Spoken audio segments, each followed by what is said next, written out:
Hi everyone, and welcome back to another Music Masterpieces. It's Back to My First Love band this evening, and we are heading back, all the way back through the mists of time to 1982, to a time where Rush were probably at their peak, I would say.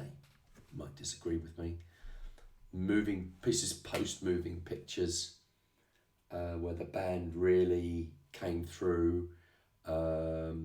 They were riding the crest of a wave of sort of heavy rock, heavy metal, really sort of pushing into people's public consciousness much more acceptance of the music. And they came out with an album called Signals. And from that album, it's track 1, it's Subdivisions.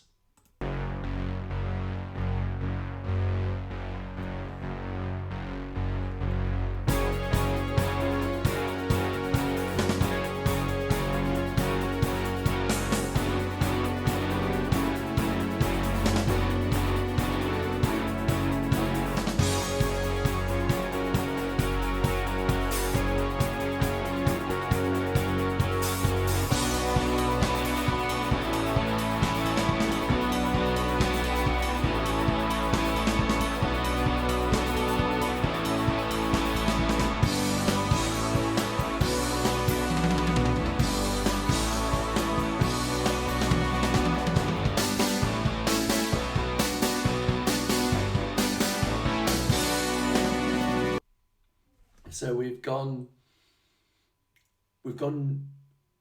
into this new song, and I remember hearing this for the first time. I remember hearing this song for the first time. I got the record home, out the sleeve, stuck it on, put the needle on the record, as they say, and I remember thinking, is this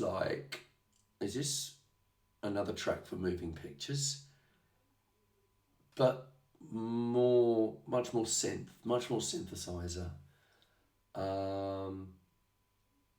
But even in these, first 50 seconds, Neil's drumming is just there, front and centre. We've not heard Geddy sing yet. Alex hasn't really had to do much. But you just get that sense that something's changed ever so slightly, and like with all Rush music, they thought about what they were doing in terms of progressing, not just, they could have done another Moving Pictures album, but I always thought with this album, particularly with Subdivisions and the Analog Kid, that these two tracks might have made it maybe on the end of that album, or I don't mean that in a way that they were the right two songs to be at the end of the album. They could have been somewhere in there, and then people would have accepted it. Because after these two songs, we go in a whole heap of a different direction, and I think the album could have started with track 3, and everybody would have seriously lost their shit,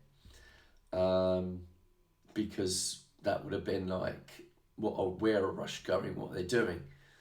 But by putting Subdivisions and the Analog Kid like they did together, this was much more sort of, it was more acceptable, if you like. Maybe it was more that people would have allowed this, because when you get to be one of the biggest bands in the world, people all of a sudden are scrutinising absolutely everything that you do. So for anybody that are into, anyone that's into Sleep Token in 2026, there's a legion of fans out there that are listening to Sleep Token, and they're going, right, what's this song all about? What's this one doing? Why have they done it like this? It was exactly the same with Rush. And before Geddy sings a note, we knew that things had changed slightly. Sprawling on the fringes of the city in geometric order,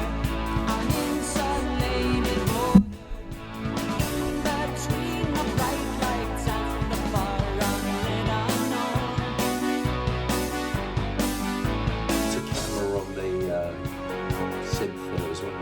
Growing up, it all seems so one-sided. Opinions all provided. The future pre-decided. Detached and subdivided in the mass production zone. Nowhere is the dreamer or the misfit so alone.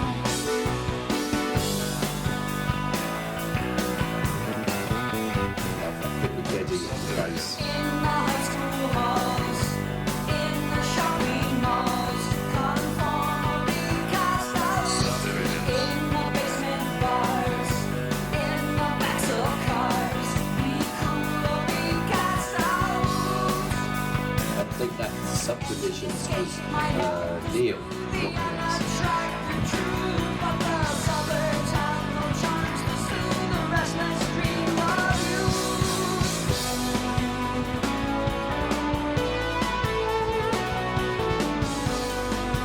This is there very much the 80s Human League slightly.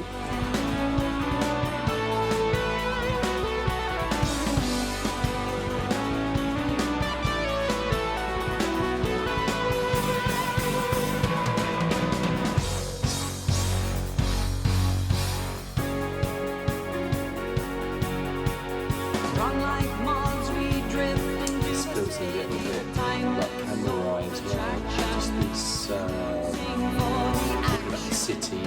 lit up like a firefly, just to feel the living night. Much more insistent, much tighter song than Camera Eye. Where some will sell their dreams for small desires and lose the race to rise. Get caught in ticking Love that traps. reference Start to to Lovelace. dream of somewhere to relax their restless light. Somewhere out of a memory of lighted streets on quiet nights.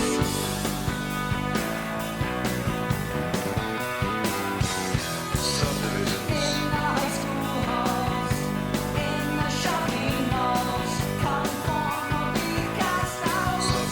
In the basement bars, in the backs of cars, be cool or be cast out.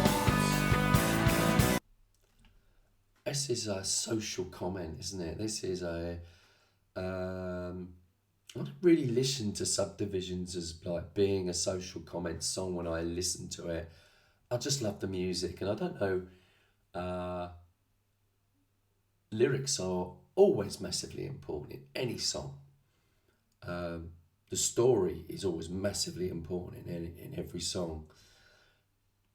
But what you always get with Rush is this incredible musicianship between the three of them that just creates this fabulous sound, which just, you can listen to it and you can listen to Geddy sing, you can listen to the lyrics, but you just get that music, that rush of music through you, if you like. And you can pick different things lyrically out of a song over the years. And do I sit there and think about the lyrics to Subdivisions? No, I don't. Do I listen to the music and the insistent playing that Neil's got, the beautiful bass lines that Geddy comes up with, Alex's fabulous guitar, and that's what I'm focusing on here. And every time I play this and I hear that near at the beginning, you just know what's coming, and you know you're going to get 5.5 minutes of fantastic music.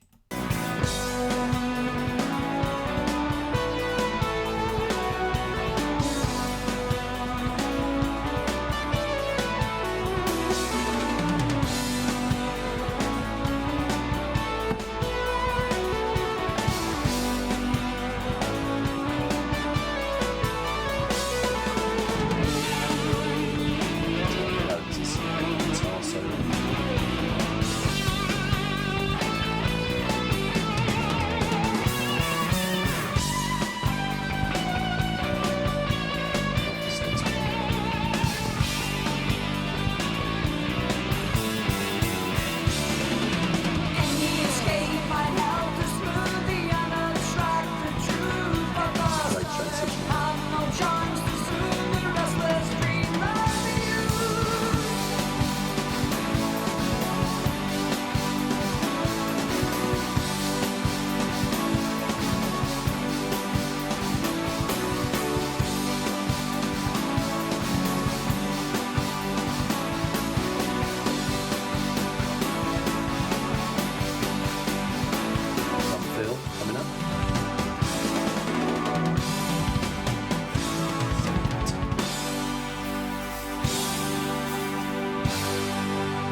Is that Rush's finest moment? Is that like their peak Rush there?